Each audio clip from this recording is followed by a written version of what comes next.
All right, I'm here to help you with your Supertracker food diary project. This is a screencast. I'm going to go through the directions.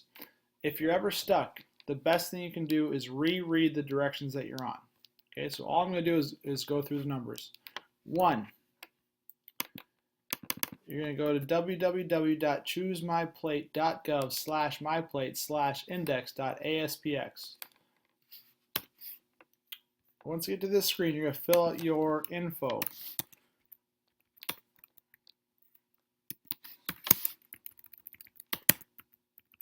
Whatever is fit for you.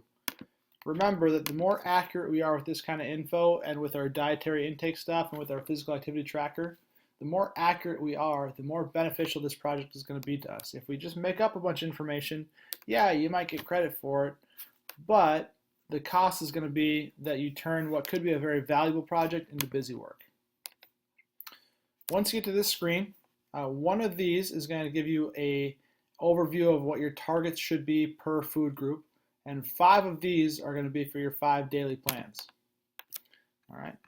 When you're tracking, right here, write down everything you eat. Itemize it. If you have a cheeseburger, write quarter-pound patty, slice of American cheese, 2 whole wheat buns, whatever. Okay, but you got to include the serving size. You got to include how much of it, and then you got to itemize it. Over here is where you match what you ate in the first column to what food group it falls into. You'll notice there's no food group for like fats or sugar or whatever, so you don't have to track those over here, but you do have to track them total. We're just not going to break that down into food groups.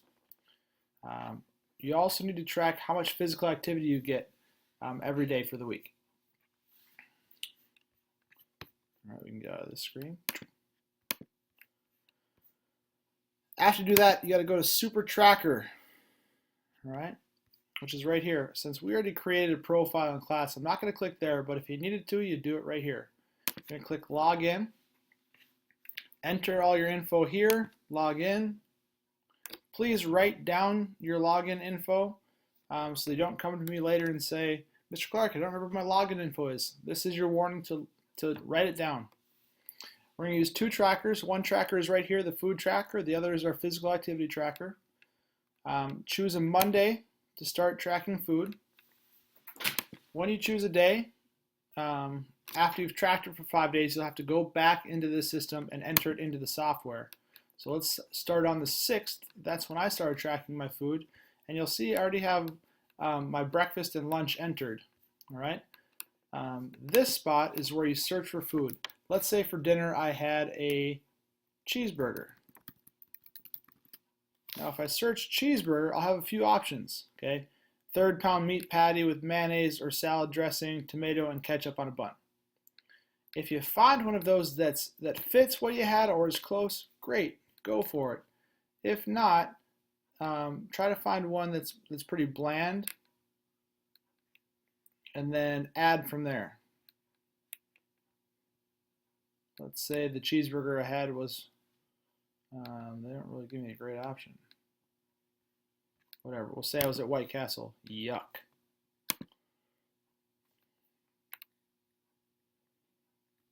All right, now it's going to say, how many of those mini White Castle hamburgers did you have? 8 for dinner. And then what you'll see, it's going to add it up over here to my daily percentages of what each food group I've had.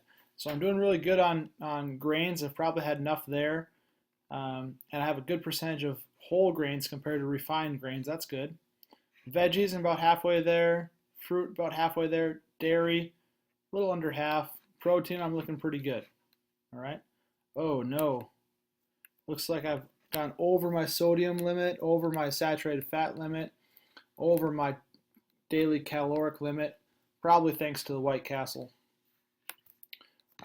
So once you've entered in everything for this day, to go to the next day, just click on the calendar, click on the 7th, and then you'll keep tracking for 5 days in a row.